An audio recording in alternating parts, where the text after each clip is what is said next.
So ఎట్లున్నారు? So ఈరోజు వచ్చేసరికి వాళ్ళ పెళ్ళాం ఇలా, వీళ్ళ పెళ్ళాం అలా అని మాట్లాడుకుందాం. సో ప్రీవియస్‌గా వీడియోలో చెప్పినట్టు స్మృతి మందాన పెళ్ళైతే క్యాన్సిల్ అయింది. ఇక్కడ కూడా మీరు చూడొచ్చు దేనికో సారీ అని చెప్తున్నాడు. అండ్ ఇది అఫీషియల్‌గా స్మృతి మందాన అనౌన్స్ చేసింది that this marriage has been called off అని. మీరు చూసుకోవచ్చు. నేను అంత చదవలేను గానీ మీరు చదువుకోర్రి. అండ్ ద రీజన్ మీకు తెలిసిందే, ఈమె గర్ల్ ఫ్రెండ్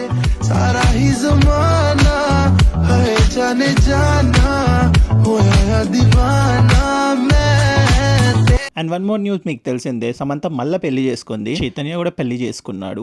అండ్ ఈ అబ్బాయి కూడా డైవర్స్ తీసుకుని పెళ్లి చేసుకున్నాడు. సో ఎక్కడి నుంచి ఏది స్టార్ట్ అయిందో మనకు తెలియదు కానీ ఫస్ట్ సమంత ఇంకా చైతన్య పెళ్లి చేసుకున్నారు. దాని తర్వాత వాళ్ళు డైవర్స్ తీసుకున్నారు. దాని తర్వాత చైతన్య పెళ్లి చేసుకున్నాడు. 2002లో డైవర్స్ తీసుకుని మళ్ళీ సమంతని చేసుకున్నాడు. అరే క్యా హై రే భయ్, ఏమైనా ఎవరైనా ఎవరితోనో చేసుకుంటున్నారు భయ్. And here comes the bonus part. Hardik Pandya ఎవరికి తెలియకుండా చిన్నగా వాళ్ళ ఇంట్లోనే ఎంగేజ్మెంట్ చేసుకున్నాడు. రీకా చల్రా బాబ్.